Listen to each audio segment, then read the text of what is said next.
इस एक्सप्लेनर में स्वागत है। आज हम एक ऐसे दिमाग हिला देने वाले कॉन्सेप्ट पर बात करने वाले हैं जो लॉजिक, मैथ्स और सच क्या होता है इसके बारे में अब तक की सारी मान्यताओं को पूरी तरह से चुनौती देगा।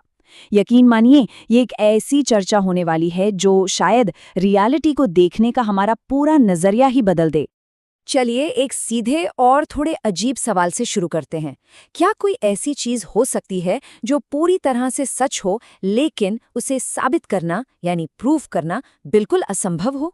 सुनने में एक बड़ा विरोधाभास लगता है ना।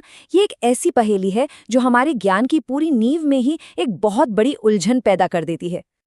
अब मजेदार बात यह है कि सदियों तक मैथ्स की दुनिया का बहुत ही साफ और सीधा जवाब था नहीं। उनका मानना था कि जो सच है उसे सबूतों के साथ प्रूव किया जा सकता है। लेकिन फिर कहानी में एक बड़ा ट्विस्ट आया। 20वीं सदी के सबसे महान विचारकों में से एक कर्ट गोडेल आए और उन्होंने सारी बुनियादी मान्यताओं को ध्वस्त करते हुए साबित कर दिया कि हाँ, ऐसा बिल्कुल संभव है।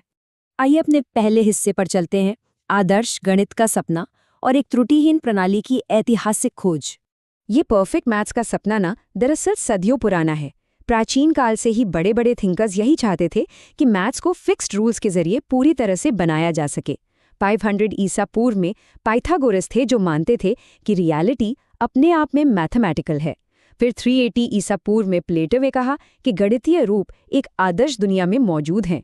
उसके बाद 1637 में रेने डेस्कार्टेस ने अलजेब्रा और ज्योमेट्री को जोड़ा और आगे चलकर 1910 के आसपास बर्ट्रैंड रसल जैसे दिग्गजों ने लॉजिक की अंतिम नींव खोजने की कोशिश की। इन सबका एक ही सपना था, एक एकदम परफेक्ट मैकेनिकल सिस्टम। लेकिन फिर आता है हमारा दूसरा हिस्सा, गोडेल की चौंकाने वाली खोज और औपचारिक प्रणालियों की सीमाएं। तो चलिए सीधे गोडेल के इन दो थ्योरम्स पर आते हैं जिन्होंने सब कुछ बदल दिया। पहला इनकम्प्लीटनेस थ्योरम बहुत ही सीधी पर चौंकाने वाली बात कहता है, किसी भी कंसिस्टेंट सिस्टम में हमेशा कुछ ऐसे सच होंगे जो सच तो हैं पर उस सिस्टम के अंदर रहकर उन्हें प्रूफ नहीं किया जा सकता। और दूसरा थ्योरम कहता है कि कोई भी सिस्टम सिर्फ अपने ही रूल्स का इस्तेमाल करके अपनी खुद की कंसिस्टेंसी यानी अपनी ही सच्चाई साबित नहीं कर सकता। आसान शब्दों में कहें तो मैथ्स कभी भी एक ही वक्त में पूरी तरह से कंप्लीट और खुद को प्रूफ करने वाला नहीं हो सकता। और यहीं से हम तीसरे हिस्से की तरफ बढ़ते हैं, सत्य बनाम प्रमाण, जहां इस मेन पैराडॉक्स का खुलासा होता है। इस स्लाइड में जो बात है ना, वो सच में काफी दिलचस्प है। यहां बात हो रही है डिराइव्ड रूल्स से निकले प्रूफ और असली ट्रुथ के बीच के फर्क की। लेफ्ट साइड में देखिए, प्रूफ वही है जो हम तय किए गए रूल्स को फॉलो करके निकालते हैं, बिल्कुल एक मैकेनिकल प्रोसेस की तरह। लेकिन राइट साइड में जो सत्य है, यानी जो वास्तव में सही है, वो इन रूल्स और दायरों के आगे की चीज है। सच अपनी जगह सच है, भले ही रूल्स उसे प्रूव ना कर पाएं। इस एक लाइन पर जरा गौर करना जरूरी है। कोई चीज सत्य हो सकती है भले ही वो किसी प्रणाली के भीतर सिद्ध ना की जा सके। ये एक ऐसी माइंड बेंडिंग बात है जो एब्स्ट्रैक्ट मैथ्स को सीधा गहरे दर्शन यानी फिलॉसफी से जोड़ देती है। सच्चाई किसी फॉर्मूले की मोहताज नहीं है। इस चौथे हिस्से में अब हम एक्सप्लोर करेंगे मन और मशीन के रिश्ते को और समझेंगे कि एआई, चेतना और हमारी सोच पर इसका क्या असर पड़ता है। दरअसल गोडेल के इन निष्कर्षों ने आज के आधुनिक क्षेत्रों में एक बहुत ही तगड़ी बहस छेड़ दी है। चाहे बात आर्टिफिशियल इंटेलिजेंस की हो, कॉन्शियसनेस स्टडीज की या फिर लॉजिक और कॉग्निशन की, ये थ्योरम बताते हैं कि ह्यूमन माइंड शायद सिर्फ एक मैकेनिकल मशीन या कंप्यूटर नहीं है।